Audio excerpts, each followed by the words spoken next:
Squiz Kids acknowledges the traditional owners of the lands on which we podcast, the Turrbal and Gadigal people.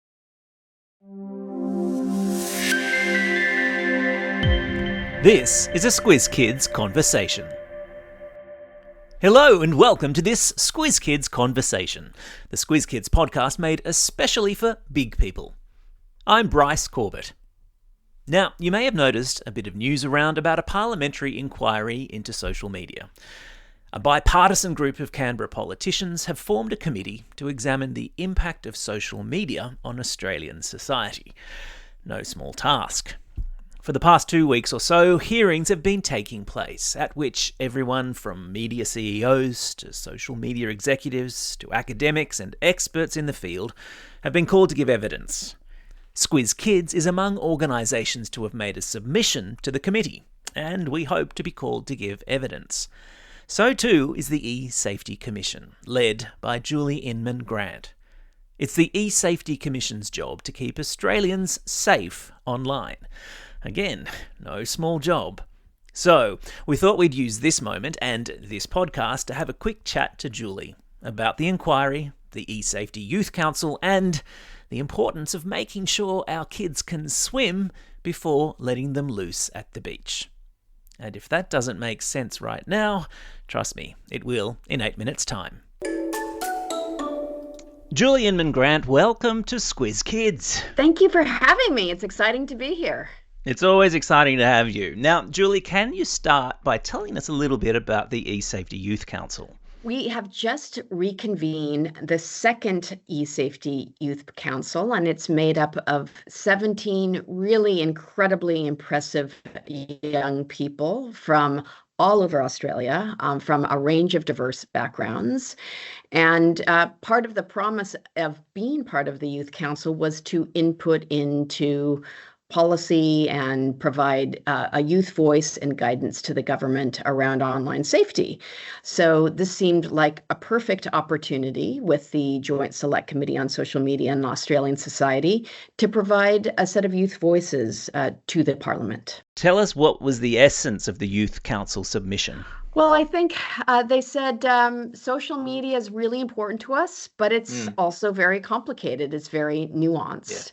Yeah. They also said age verification could work, but will it really be effective at protecting us? And they said things like, young people are strong-willed, determined, and tech-savvy, and we feel that young people may still find a way around these restrictions. Well, I think, Bryce, you and I could say, if you go back to the day before, we're dinosaurs. Before technology, we would have tried to get around some of the same loopholes.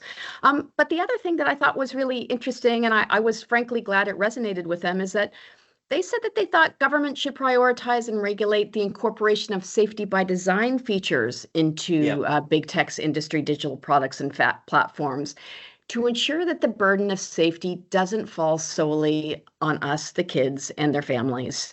And I thought that was really, really insightful. And explain a little bit what safety by design means.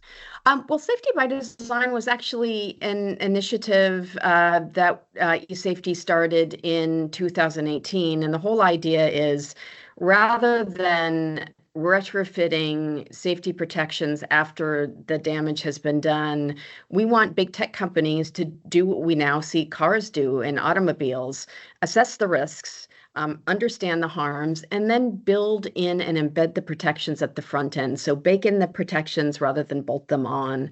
That's how seatbelts became regularly embedded in cars. And now we take for granted that there are anti-lock brakes and airbags and all these things that keep us safe on the road. But in the 1960s and 70s, cars didn't have any of those things until parliaments regulated once they got the data around the number of traffic fatalities that would be reduced with embedded seatbelts. And predictably, the companies pushed back then. But think of the untold lives seatbelts have saved. And, now companies they compete on their safety standards, and families buy cars based on how safe they are. Yeah, 100%. So pushing that responsibility back onto the manufacturers of the product, as it were. Right. We see these companies targeting advertising to us with deadly precision. They have access to the brightest minds, the most advanced technologies, plenty of financial resources. If they could just put that energy into solving these big problems, you're never going to solve the problem of, I suppose, human malfeasance and the creative ways that they will misuse technology.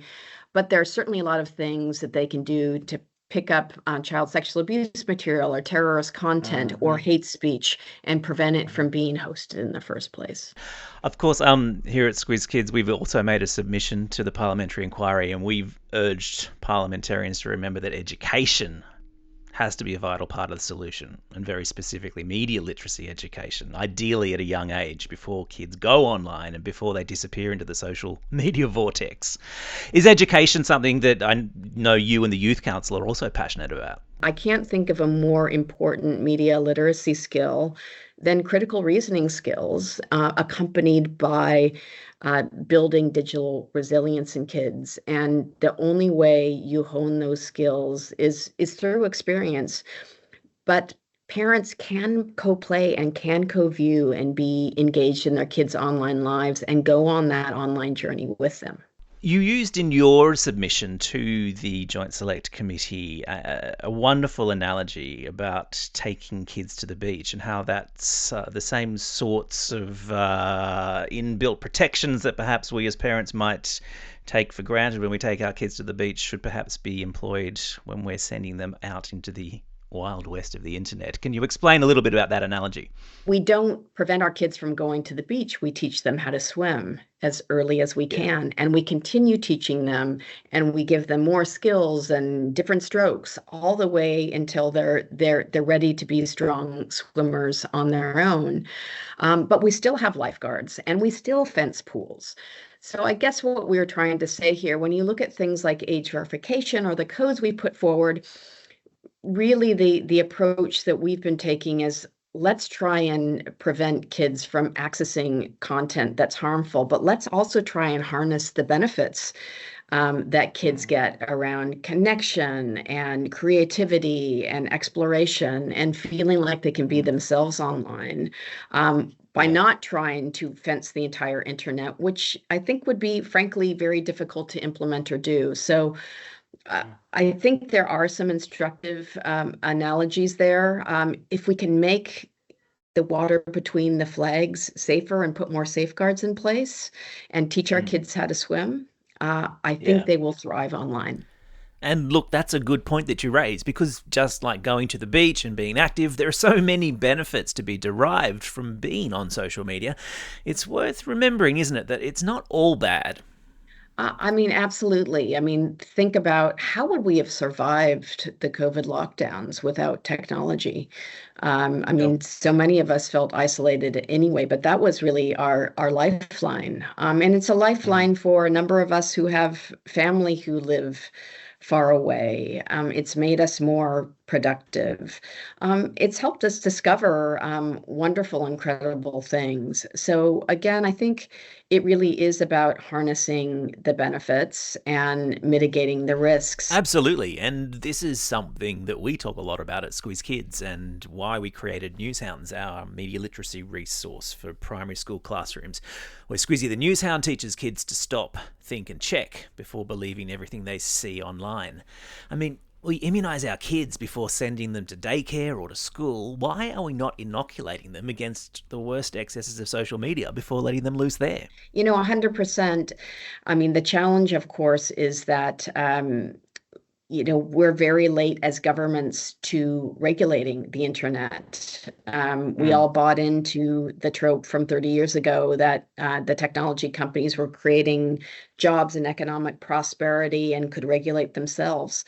I think we are now finding ourselves in that place where, particularly with really powerful technologies like generative AI, and even if immersive technologies become more mainstream, where you've got full sensory haptic suits and, basically headsets that are tricking your brain into believing what is happening to you online in real time is happening in real life. So hyper realistic and high sensory. And when things go wrong in that environment, it affects your hippocampus and it feels like real trauma. So we need to be building in the safeguards now. How do we build in those perimeters to protect young people from being assaulted in the metaverse? How do we, we're not going to use a report abuse function that takes 24 hours a day. You need something more akin to an eject button. You're absolutely right. Plenty to think about. Well, Julie, thanks for your time. It's been great chatting again. I guess we'll both be watching very keenly as our elected representatives in Canberra wrestle with these issues as part of the parliamentary inquiry that's underway there. And of course, if you're interested in learning more about that inquiry, I've stuck a link in the episode notes to the inquiry's web portal, where you'll find published both the E-Safety Commission's submission and that of Squiz Kids. For now, though, this is Bryce Corbett signing off and reminding you all to get out there and have a most excellent day. Over and out.